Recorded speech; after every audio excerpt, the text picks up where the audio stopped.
spend the most time with over the course of our lives, and how might that data change how we actually live our lives? I'm so glad you asked. I came across this infographic by Sahill Bloom this week, and here's what he found. Time spent with family and siblings drops off significantly after the age of 20. Time with family is therefore a lot more limited than most of us might think. Like your birth family. Your birth family. Time spent with friends, that peaks at 18, then it declines sharply and stays at quite a low level for the rest of your life. That's so interesting. But I mean, of course, because it's like you spend all day, every day at school with your friends. Generally. Yeah. And similarly, you move out of home at 20. So you spend all day, every day with your birth family until around 20. So well, then I think the question becomes, who do we spend most of our lives I'm not with? very shocked by any of this. Are there any surprising statistics in there? Well, the person who you will spend most of your life with is a partner, right? The trend is upwards towards death. Time spent with children, if you decide to have them, spikes in your 30s and declines quite sharply afterwards. So time with your children is shorter than we might imagine. Time spent with co-workers is really steady between 20 and 60, and you will spend a large chunk of your life at work. And time spent alone steadily increases throughout your life as you age. So what are the takeaways? What do any of this mean? He basically said prioritize and cherish every moment with your parents and your siblings because you've got less time left with them than you think you do. Oh my God. He said embrace friendship, breadth, but focus far more on depth. Life is about investing in those meaningful relationships because you don't have a lot of time to split between a lot of different people. I liked this one. Who you choose as a partner or who you do not choose is the most important decision you'll ever make. Time spent with kids is short, and those stressful years fly by fast. You'll spend a lot of time at work, so who you choose to work with is, second to a partner, one of the most important decisions you will ever make. And finally, life is about learning to embrace solitude. You need to flex your boredom muscle because there is a lot more coming. Mia, you had an interesting response to this data. What did I got angry. Yeah. I was then turned into a pufferfish. Yeah. I think it poked my buttons and I was thinking that it was, I think I felt very defensive because it felt very much scoldy. Like I can't go back and spend more time with my children when they were little. Like I can't. And the problem is that it's all that pressure of enjoy every moment. It's like when you're in it, a lot of it is not enjoyable. Like it's really, it feels like so much pressure to tell people to be enjoying a time in their life that is stressful. Yeah. And it only is when you look back that the stressful parts melt away. You remember all the lovely times. Yeah. But at the time, you weren't saying, this is amazing, I'm going to enjoy it. I just want to do more of this. A good reminder, and Hugh Van Cuylenberg talked about this, about life seasons.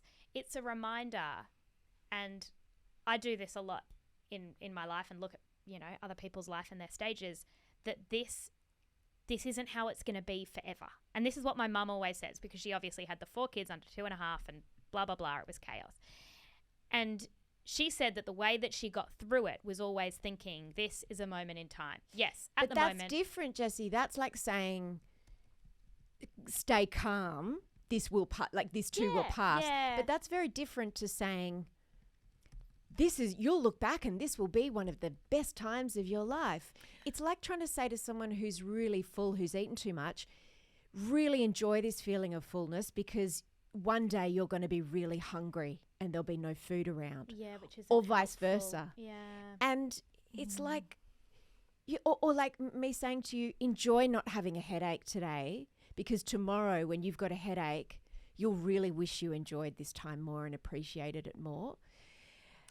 But yeah, and I think the stuff about your parents, all that stuff about enjoy being with your parents and your siblings when you're there. It's like a lot of things are more enjoyable in hindsight when you aren't doing so much of them. Don't you think sometimes that's what nostalgia is, isn't it? That we need a dose of perspective. Yes. And this is funny because I remember moving out of home, and I was late to move out of home. I was kind of maybe 24-ish, and feeling this enormous grief that I felt that no one talked about, which was mourning my childhood, which I felt like I hadn't, mourning the relationship I had with my parents and that closeness and that incidental relationship that you had. And it's so true. You're mourning these things.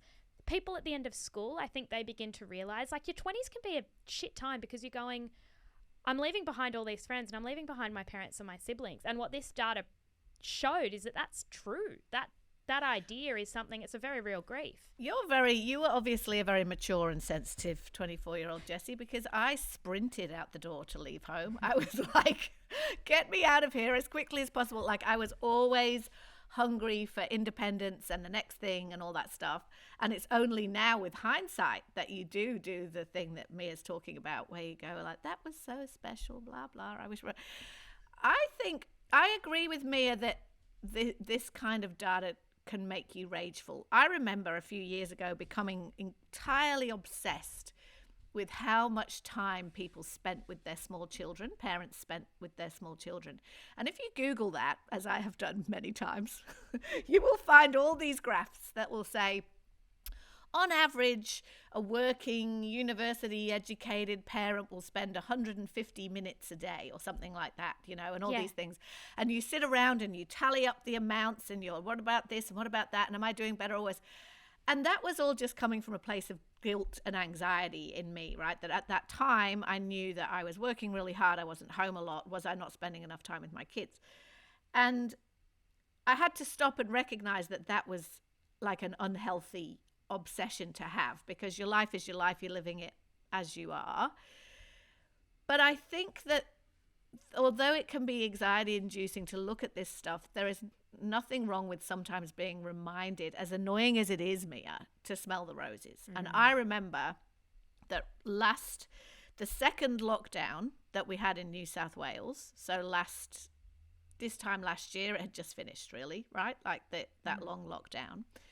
And obviously my physical circumstances had changed.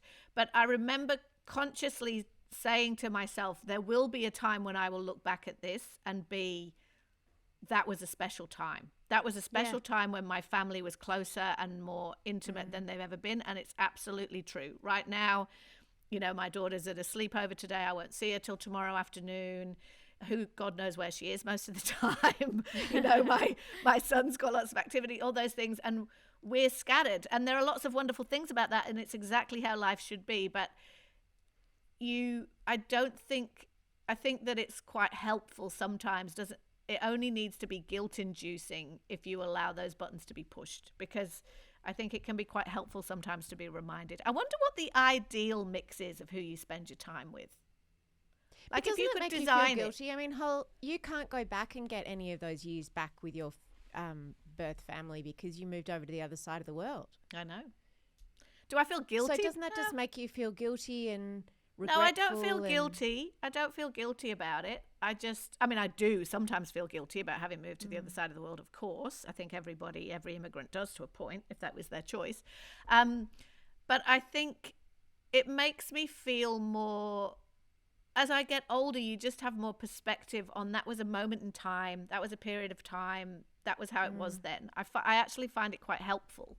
But I would love to know, like, what that chart should look like. Like, how much of your day you should be spending with friends, family, partners. Like, it's not about should. It's just about the practicalities of your life. So it's about the fact that you're at school with your friends and the hours that you spend with them, and the fact that you live at home with your parents and the hours that you spend with them, and the fact that you sleep in the same bed every night with your partner and all that time, and when your children leave home. So it's not about the ideal amount. It's just about there's not a lot of, in most circumstances, there's not a lot of wriggle room in there. When just you're reminded that your time is finite, and that the friends you do spend time with, there's a cost to that because there are other friends you're not. It makes you look at it and go, oh, am I spending too much time with blah when I actually prefer blah's company?